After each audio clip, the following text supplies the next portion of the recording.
తిరుమలలో ఈ నెల 24 నుంచి శ్రీవారి బ్రహ్మోత్సవాలు జరగనున్నాయి. ఈ ఉత్సవాలకు సంబంధించిన అన్ని ఏర్పాట్లు చేస్తున్నారు టీటీడీ అధికారులు. ఇక పోలీసులు కూడా ఈ బ్రహ్మోత్సవాలపై అలర్ట్ అయ్యారు.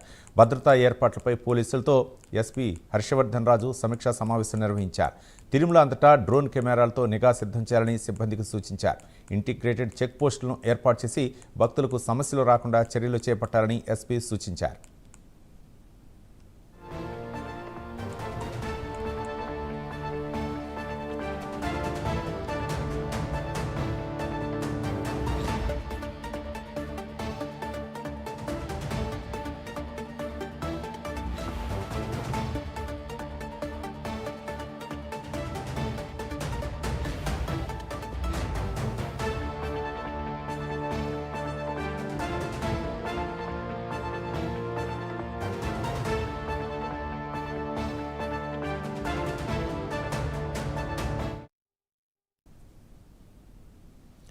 తిరుపతిలోని పోలీస్ గెస్ట్ హౌస్లో గల కాన్ఫరెన్స్ హాల్లో ఈ సమావేశం జరిగింది. గత ఏడాది కన్నా ఈ ఏడు అన్ని విభాగాల అధికారులతో సమన్వయ సహకారంతో పనిచేయాలన్నారు.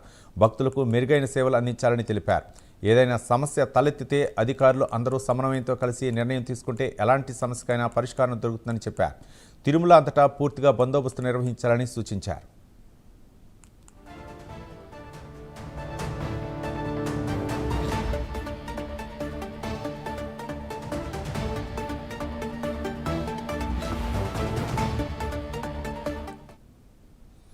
400 మంది సిబ్బందితో క్రౌడ్ను ఏ విధంగా కంట్రోల్ చేయాలనే దానిపై పోలీసు అధికారులకు ఎస్పీ అవగాహన కల్పించారు. ముందుగా ఫైర్ డిపార్ట్మెంట్, ఎలక్ట్రిక్ డిపార్ట్మెంట్ సమస్యలు లేకుండా ఎలా ముందుకెళ్లాలో సూచించారు. ఎప్పటికప్పుడు ట్రాఫిక్ను క్రమబద్ధీకరించాలన్నారు. భక్తులు ఇబ్బందులు పడకుండా క్రౌడ్ మేనేజ్మెంట్ నిర్వహించాలని ఎస్పీ ఆదేశించారు.